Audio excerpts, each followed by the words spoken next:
Good morning students, प्यारे बच्चों। हिंदी की कक्षा में आप सभी का स्वागत है। हम सभी भक्त काल के राम भक्त शाखा के शिरोमणि कवि गोस्वामी तुलसीदास को पढ़ रहे हैं, जिसके अंतर्गत उनके द्वारा रचित महाकाव्य रामचरितमानस के से लिया गया उनका जो है भरत महिमा, जिसमें से कल दो दोहों को हम लोगों ने पढ़ा था। उसी की कड़ी में आगे बढ़ते हुए हम लोग आगे पाठ पढ़ेंगे। सीधे हम लोग आते हैं पाठ पर।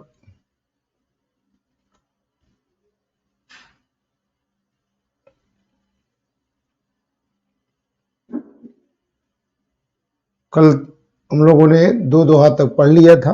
तीसरा दोहा, भरत प्रेम तेहि समय जस तस कही सकहि न शेष, कवि अगम जिम ब्रह्म सुख अहम मलिन जनेश। सकल स्नेह शिथिल रघुबर के, गए को सदुई दिन कर ढर के। जल थल देखी बसे निस बीते, कीन गवन रघु नाथ पीरीते। उहाँ राम रजनी अवशेषा, जागे सीय सपन यस देखा। सहित समाज भरत जनु आए, नाथ वियोग ताप तन ताए। सकल मलिन मन दीन दुखारी, देखिए सासु आन अनुहारी। सुन सिय सपन भरे जल लोचन, भय सोच बस सोच विमोचन। लखन सपन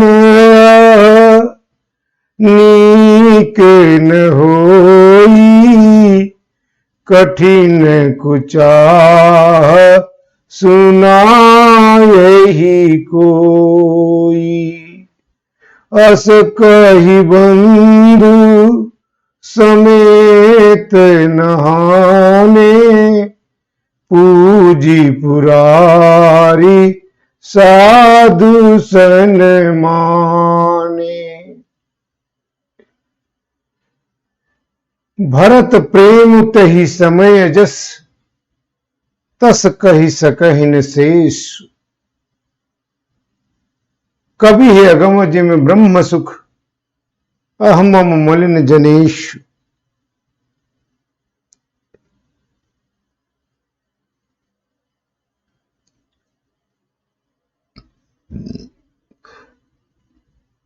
प्रस्तुत पदों में के दिए गए इस दोहे में कवि तुलसी ने भरत के प्रेम के सम्मुख अपनी कवि प्रतिभा को तुच्छ बताकर कि भरत के प्रेम के समय के समक्ष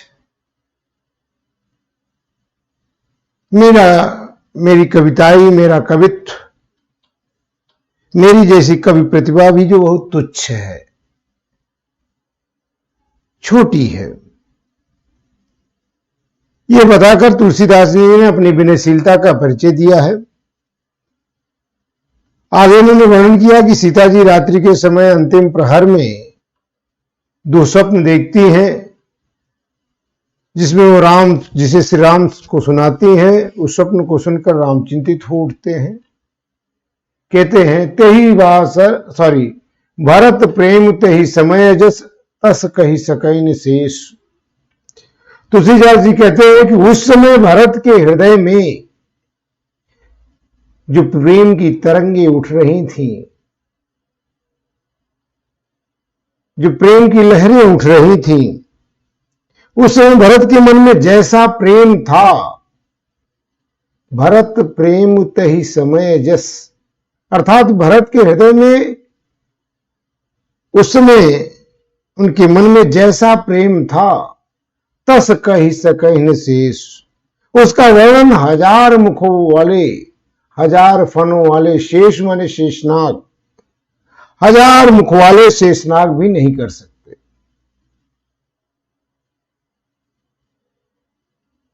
कब तुलसीदास जी कहते हैं कि भरत के हृदय में उस समय जो प्रेम उमड़ रहा था, उस प्रेम का वर्णन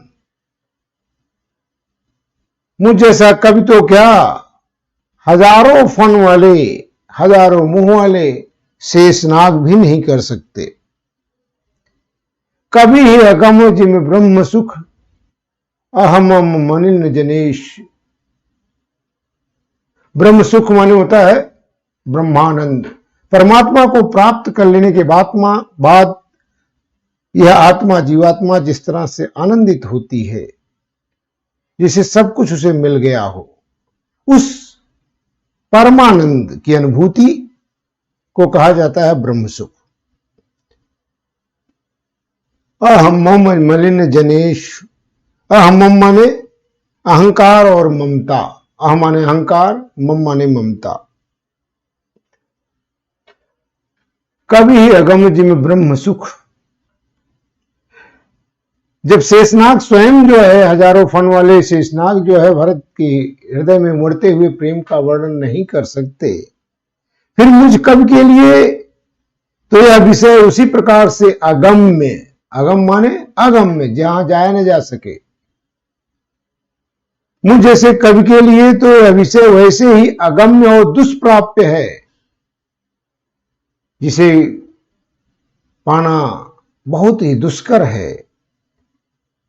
जैसे अहंकार और ममता से मलिन, अहंकार और ममता के अवगुण से आच्छादित व्यक्ति के लिए ब्रह्मानंद, ब्रह्म का सुख प्राप्त करना संभव नहीं है, उसी प्रकार से मुझ जैसे कवि के लिए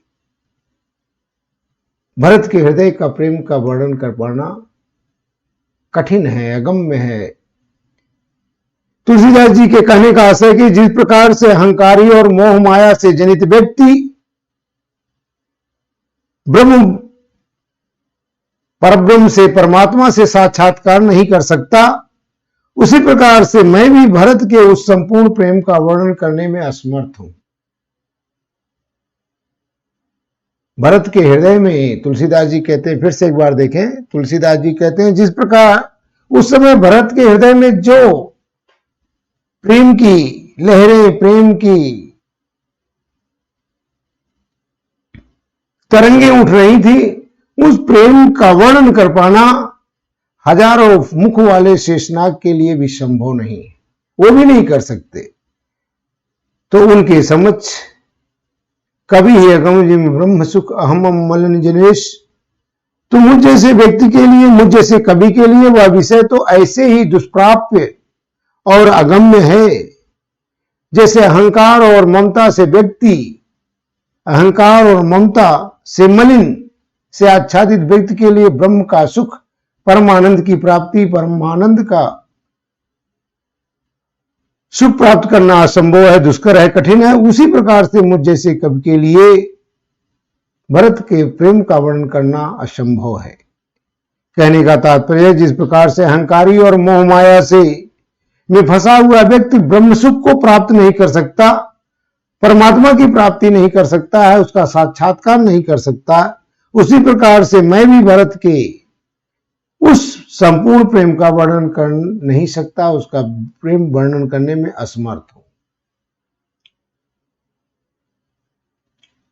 सकल स्नेह शिथिल रघुबर के, गए कोस दुई दिन कर ढर के। उस दिन श्री राम के अत्यधिक प्रेम स्थिति के स्नेह से शिथिल भरत जी सूरज के ढलने तक, दिनकर माने सूर्य, ढर के माने ढलने तक, माने शाम होने तक, सूरज के ढलने तक केवल 2 कोस गए, कोस दुई, दुई कोस, एक कोस में 3 किलोमीटर होता है, तो कुल 6 किलोमीटर की दूरी उस दिन भर में तय कर पाए। सकल स्नेह शिथिल रघुबर के, उस दिन श्री राम के अत्यधिक स्नेह से शिथिल भरत जी सूरज के ढलने तक अर्थात शाम होने तक केवल 2 कोस की दूरी ही तय कर सके। रात्रि हो गई। रात्रि में चलना दुष्कर है क्योंकि उनके साथ पूरा समाज है।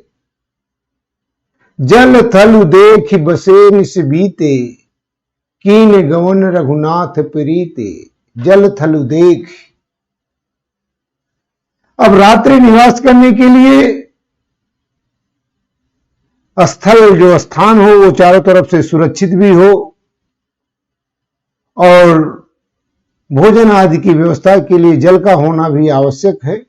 तो सभी प्रकार से जल थल देख बसे निस बीते, जल और स्थल की समुचित उपलब्धता को देखकर रात बिताई। कीन गवन रघुनाथ प्रीते, और फिर रात बिताने के बाद श्री राम से मिलने के लिए प्रस्थान कर दिया।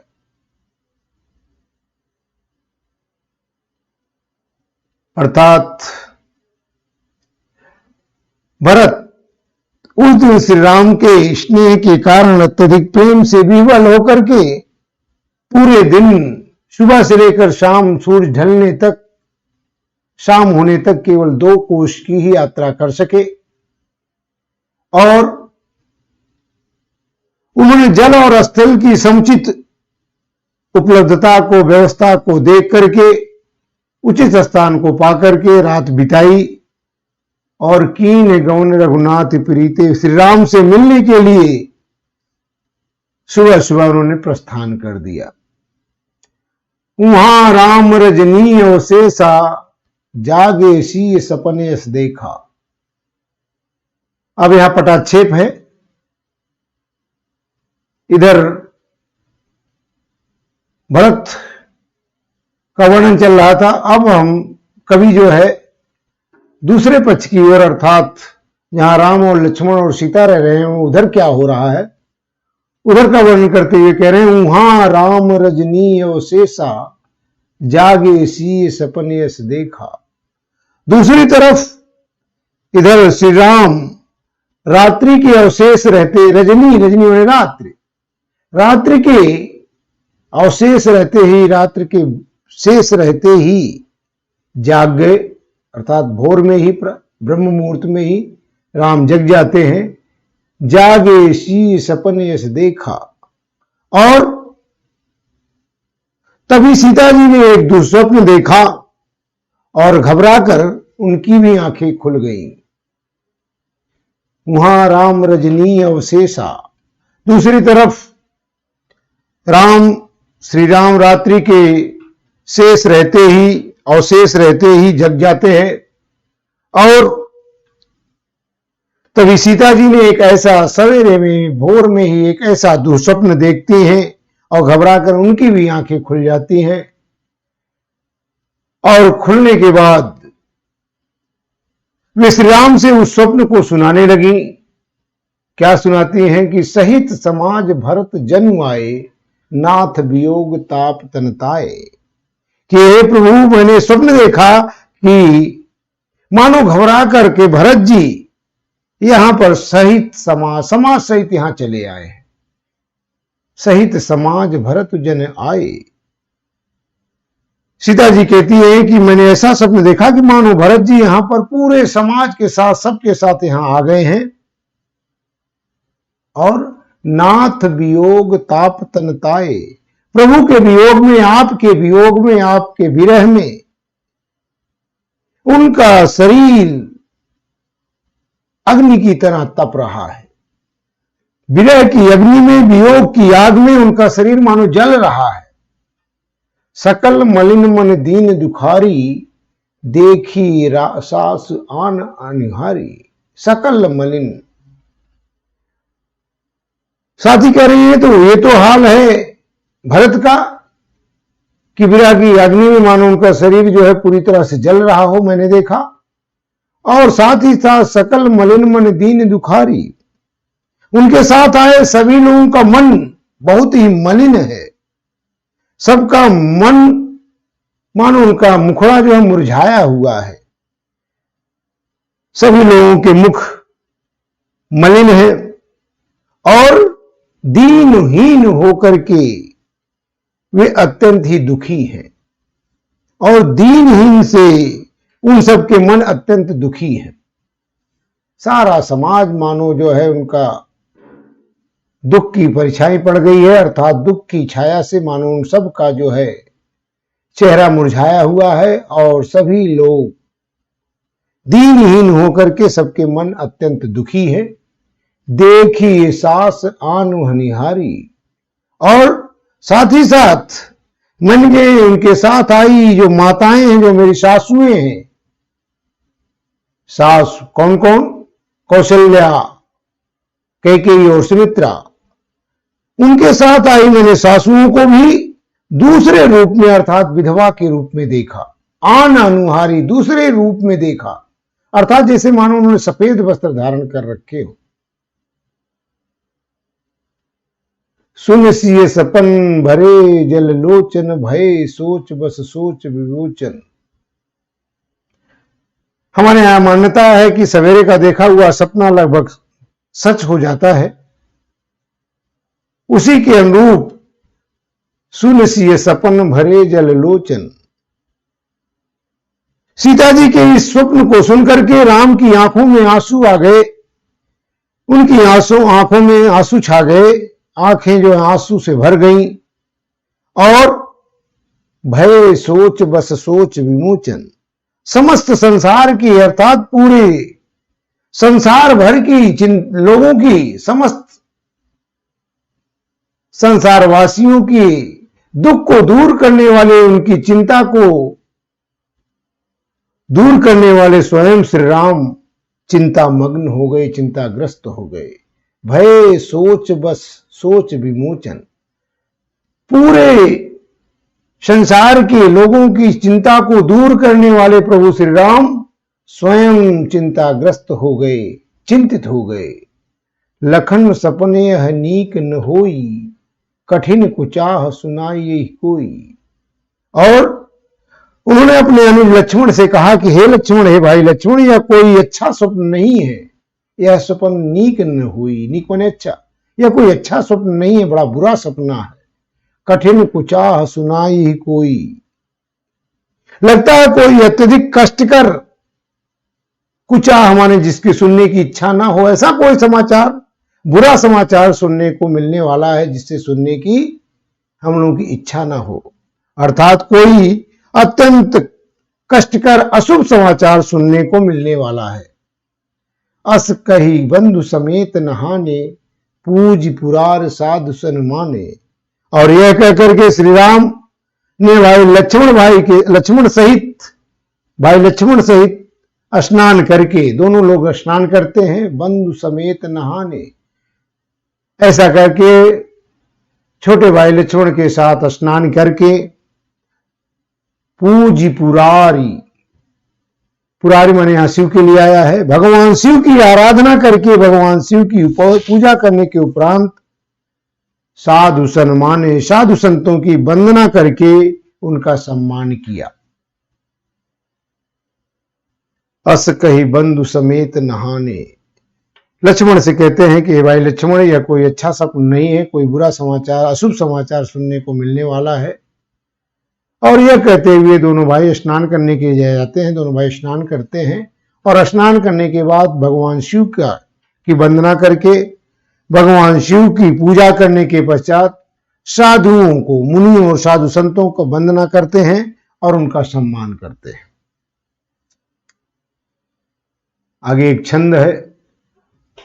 सन्मान सुर मुनि बंदी बैठी, उत्तर दिशि देखत भय, नभ दूर खग मृग भूरि भागे, विकल प्रभु आश्रम गए।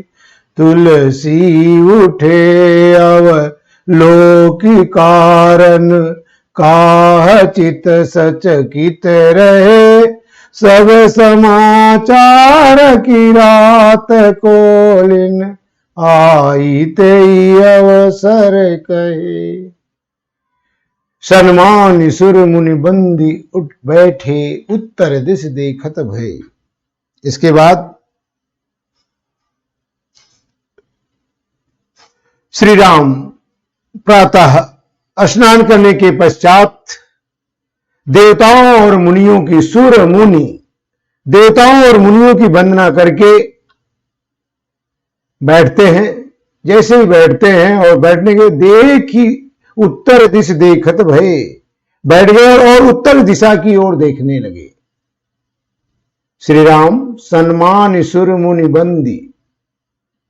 श्री राम प्रातः स्नान करने के पश्चात देवताओं और मुनियों की वंदना करके बैठ गए और उत्तर दिशा की ओर देखने लगे। नभ धूरी खग मृग भूरी भागे। नभ माने आकाश में, धूल माने धूल। उन्होंने देखा कि उत्तर दिशा में आकाश में धूली छाई हुई है और खग मृग भूरी भागे, और पशु पक्षी, उस दिशा में पक्षी और हिरण और पशु और पक्षी सभी जीव अत्यधिक व्याकुल होकर के प्रभु आश्रम गए, प्रभु की आश्रम की ओर भागे चले आ रहे हैं। साधु सुर मुनि अर्थात प्रभु श्री राम स्नान करने के पश्चात देवताओं और मुनियों की वंदना करके बैठते हैं और उत्तर दिशा की ओर जैसे उनकी निगाह पड़ती है, दृष्टि जाती है, तो देखते हैं आकाश में धूली छाई हुई है और पशु पक्षी सभी व्याकुल होकर के उनकी आश्रम की ओर भागते चले आ रहे हैं। तुलसी उठे और लोक कारण, काह चित सचकित रहे।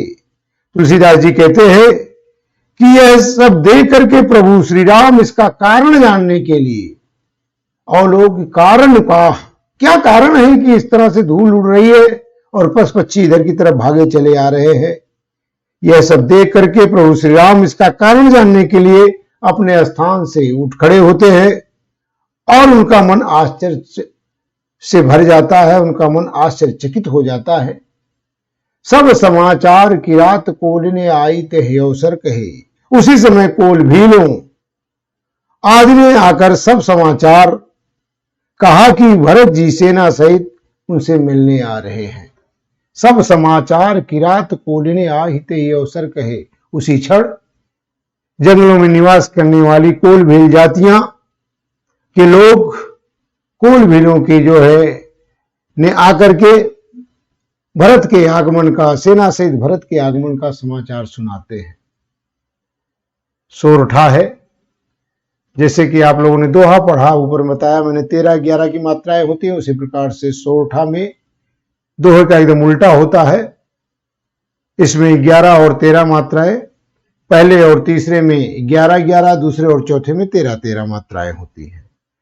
सुनत सुमंगल बैन मन प्रमोद तन पुलक भर, शरद सरोरु तह नयन तुलसी भरे शनेह जल। सुनत सुमंगल बैन मन प्रमोद तन पुलक भर। कोल भीलों के ये सुंदर वचन सुनकर के, सुमंगल बैन, कोल भीलों के ये सुंदर वचन सुनकर के श्री राम का मन प्रमोद, आनंदित हो जाता है, आनंद से भर गया। तन पुलकित भर, और उनका शरीर, तन जो है पूरी तरह से पुलकित हो जाता है, मन आनंदित हो जाता है और तन उनका पुलकित हो उठता है। साथ ही साथ शरद सरोरु नयन तुलसी भरे शनेह जल।